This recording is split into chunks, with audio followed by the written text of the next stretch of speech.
County Fair.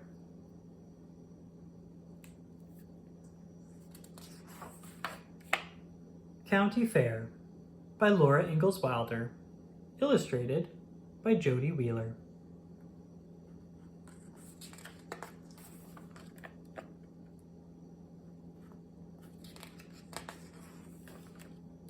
Once upon a time, a little boy named Almanzo lived in a farmhouse in the New York State countryside. He lived with his father, his mother, his big brother Royal, and his two big sisters, Eliza Jane and Alice. Early one morning, they all set out for the county fair. Father placed under the buggy seat the box of pickles and preserves and jellies that Eliza Jane and Alice had made. Alice was taking her woolwork embroidery too, but Almanzo's pumpkin had gone to the fair the day before in the wagon. It was too big to fit in the buggy.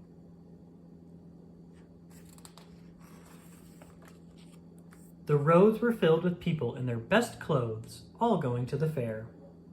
Mother and Royal and the girls got out of the buggy at the fairgrounds, but Almanzo rode on with Father to the sheds and helped unhitch the horses.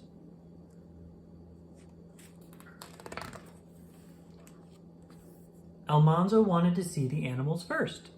He and Father went past the tall grandstand and the church building where Mother and the girls were helping to prepare dinner.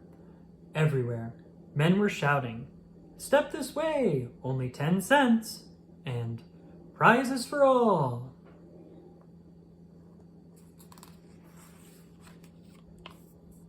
Finally, Almanzo and Father reached the stock sheds. In one stall, there were 3 large gray horses. Their necks were thick, and their heads were large, but their eyes were quiet and kind. Almanzo felt important and grown up, talking horses with Father.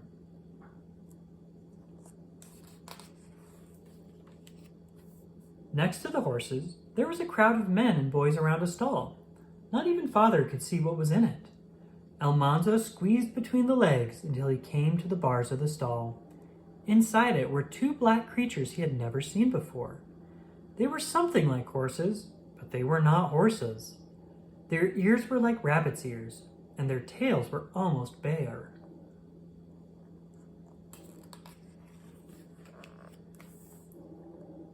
While Almanzo stared, one of the creatures pointed his ears at him and stretched out his neck and roared, "Hee-haw!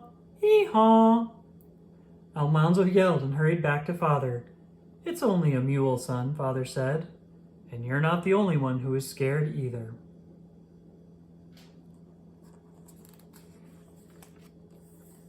Almanzo and Father looked at the cattle and the young steers and the sturdy oxen.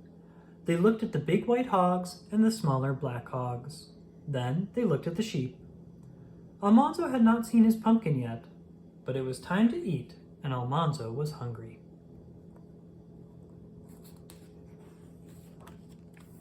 The church dining room was already crowded.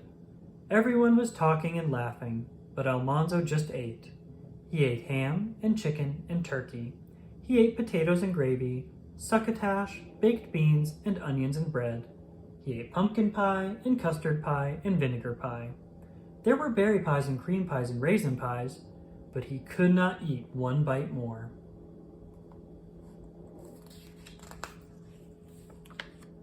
At last, it was time for the pumpkins to be judged. Almanzo saw at once that his pumpkin was the largest of them all. He tried not to care too much about the prize, but he wished everyone knew that the biggest pumpkin was his.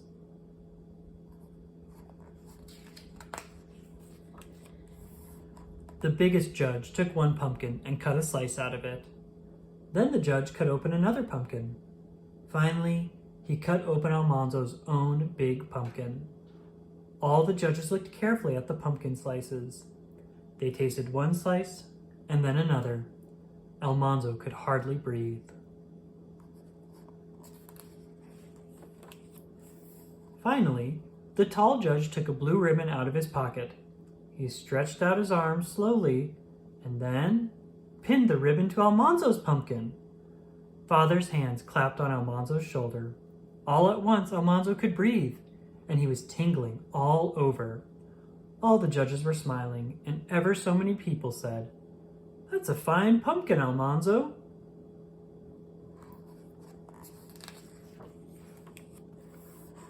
Afterward, Almanzo went walking with Father through the fair. They watched the foot races and the jumping contests and the throwing contests. The boys from town were in all the contests, but the farmer boys won, almost every time. Almanzo kept remembering his prize pumpkin and feeling good.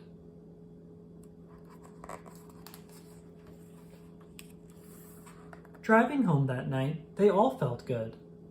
Alice's woolwork had won first prize, and Eliza Jane had a red ribbon for her pickles and preserves, and Alice had a blue ribbon for her jellies. Father said the Wilder family had done itself proud that day.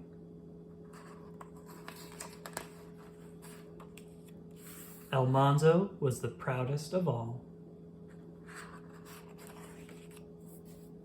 The end.